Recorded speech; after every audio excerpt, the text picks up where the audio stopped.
Tim Direktorat Tindak Pidana Siber Bareskrim Polri menangkap Yahya Waloni di rumahnya di kawasan Cilengsi, Kabupaten Bogor, Jawa Barat pada Kamis sore. Polisi menangkap Yahya Waloni karena video yang diunggahnya di YouTube berisi ujaran kebencian. Polisi pun menetapkan Yahya Waloni sebagai tersangka dalam kasus dugaan penodaan agama terkait kitab suci Injil palsu. Dari perbuatan yang telah dilakukan, yang bersangkutan disangkakan dengan beberapa pasal, antara lain dari Undang-Undang ITE, pasal 28 ayat 2, junto pasal 45A ayat 2, mana dalam pasal tersebut diatur dengan sengaja dan tidak sah menyebarkan informasi akan menyebabkan permusuhan, kebencian berdasarkan sara. Dan juga disangkakan pasal 156 huruf A Kitab Undang-Undang Hukum Pidana, itu melakukan penodaan.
Ya, kita mengapresiasi aparat kepolisian bertindak cepat dalam menangkap dua pelaku penistaan agama mulai dari MKC hingga Yahya Waloni. Tapi yang menjadi pertanyaan, ibarat ini menjadi sebuah piramida yang ditangkap hanya 1-2 kasus, pelakunya ada banyak. Pertanyaannya adalah peran pemerintah, peran negara, peran pemuka agama. Peran lembaga negara seperti BPIP di mana? Kenapa masih banyak kasus seperti ini yang sangat berpotensi memecah belah rasa toleransi kita dan keberagaman kita? Itu akan saya bahas di malam hari ini. Sudah hadir di studio TV One. Di sini sudah ada Pak Khalil Nafis. Assalamualaikum warahmatullahi wabarakatuh. Selamat malam Pak, apa kabar? Selamat malam, alhamdulillah. Alhamdulillah rabbil alamin ya. Ini kita bahas lagi hal yang sebenarnya banyak, tapi memang membuat kita agak panas juga Pak ya. Makin banyak kasus-kasus intoleransi seperti ini. Pak Khalil Nafis sudah ada di sini, Ketua MUI, dan saya juga tersambung dengan sejumlah narasumber saya, mulai dari Prof. Haryono dari BPIP. Assalamualaikum, selamat malam Pak Haryono. Waalaikumsalam warahmatullahi wabarakatuh. Selamat malam, salam Pancasila. Salam Pancasila. Dan saya juga sudah melihat ya di sini ya Pak Hamdi Muluk di sini sebagai psikolog sosial kita. Selamat malam Pak Hamdi. Selamat malam Anissa, selamat malam Prof. Khalil dan Prof. Haryono, selamat malam. Baik, mungkin saat saya juga nanti akan berbincang dengan Pendeta Jimmy Sormin, Sekretaris Eksekutif dari PGI, untuk melihat bahwa perbincangan saya malam ini akan melihat dari sudut pandang berbagai agama. Tapi mungkin saya pertama kali ingin ke Prof. Haryono. Prof, dalam Pancasila sila pertama ketuhanan yang Maha Esa, ini jadi tugas BPIP. Tapi kenapa kecolongan Pak? Banyak kasus-kasus mengaku pemuka agama tapi saling menjelekkan agama satu sama lain. Terima kasih Mbak Anissa, Pak Khalil, Pak Muluk yang saya hormati, dan para pemirsa. Terima kasih saya diajak diskusi malam ini dengan Mbak Anissa. Yang pertama barangkali memang perlu kita pahami bersama persepsi kita tentang orang bertuhan dan khususnya orang beragama itu untuk apa? Dalam konteks Pancasila, sila ketuhanan yang Maha Esa itu bukan sekedar menghormati antar umat beragama. Sila ketuhanan yang Maha Esa dijadikan landasan etis atau landasan moral menurut Bung Hatta itu juga menjadi landasan nilai-nilai luhur. Sehingga orang yang beragama, orang yang percaya dengan Tuhan, itu pasti punya asumsi dunia ini ciptaan Tuhan. Karena dunia ini ciptaan Tuhan, keberagaman yang ada di dunia ini adalah sesuatu yang tidak bertentangan dengan Tuhan. Karena kalau Tuhan adalah penguasa yang sebenarnya, ingin menyamakan semua alam semesta, ya kun fayakun itu bisa. Lalu yang kedua juga disepakati, orang yang percaya Tuhan, orang yang beragama pasti percaya bahwa kebenaran absolut itu hanya milik Tuhan. Sehingga apapun agama yang saya anut, gelar akademik, gelar keagamaan yang saya anut, tetap manusia tidak bisa mengambil alih kebenaran yang absolut itu. Nah, dalam konteks itulah, dalam kehidupan di Indonesia, barangkali perlu kita sepakati ketuhanan yang Maha Esa itu adalah bagaimana kita tunjukkan, kita berlomba-lomba untuk kebajikan, keluhuran, nilai-nilai ketuhanan dan keagamaan itu. Sehingga kalau tadi pertanyaannya, kenapa ini masih banyak?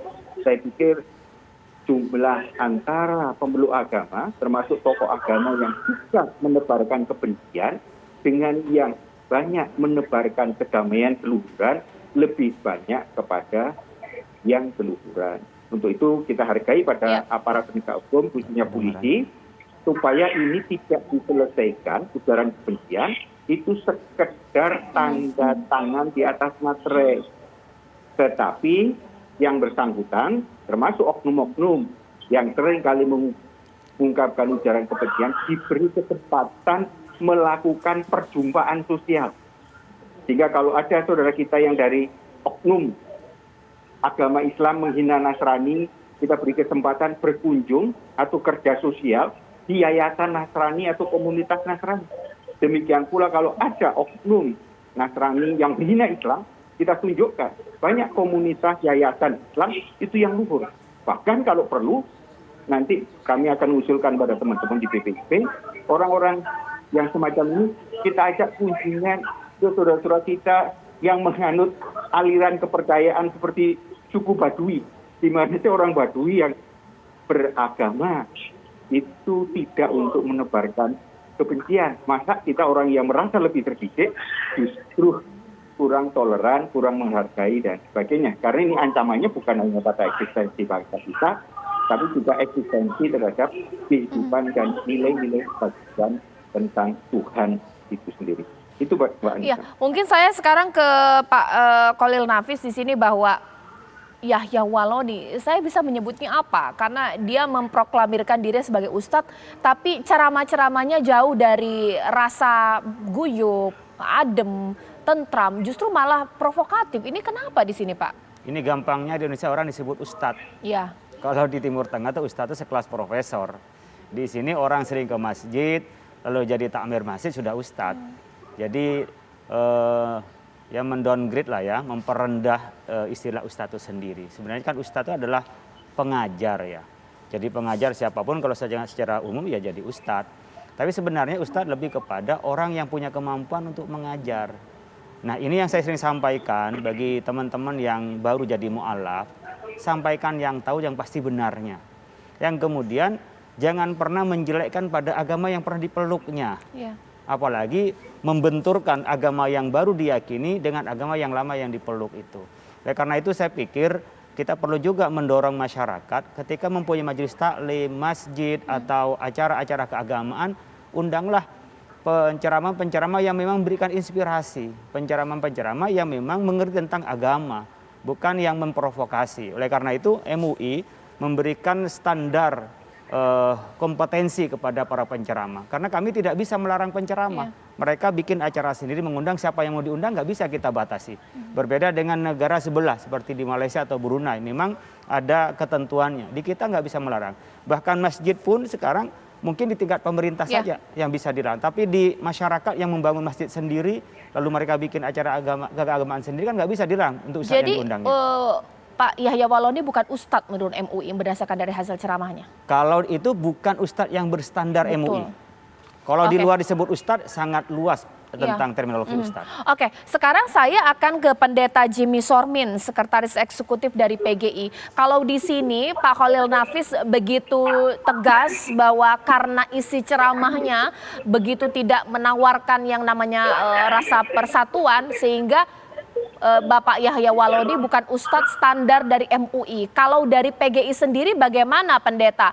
Untuk apa yang diungkapkan dari Pak Kece juga sama, tidak menumbuhkan rasa toleransi. Bisa dikategorikan juga tidak bahwa ia bukan pendeta yang berstandar PGI, bagaimana? Di PGI tidak punya pemuka agama kemandirian dari gereja-gereja untuk mengangkat atau menafiskan seorang pendeta atau tidak. Jadi tidak ada standarisasi secara khusus. Namun kami melihat bahwa apabila yang dilakukan berulang kali untuk sesuatu yang memancing reaksi publik dan menimbulkan titik tengkar daripada titik temu antar perbedaan yang kita miliki, itu dapat membahayakan situasi bangsa ini. Namun juga persoalannya juga ada pada bagaimana kita melihat bahwa selama ini ada seperti pembiaran. Ketika ada bagian-bagian khusus atau kalangan khusus untuk menyampaikan sesuatu seperti seolah pemerintah tidak melihat bahwa ini ada sesuatu yang perlu ditangani.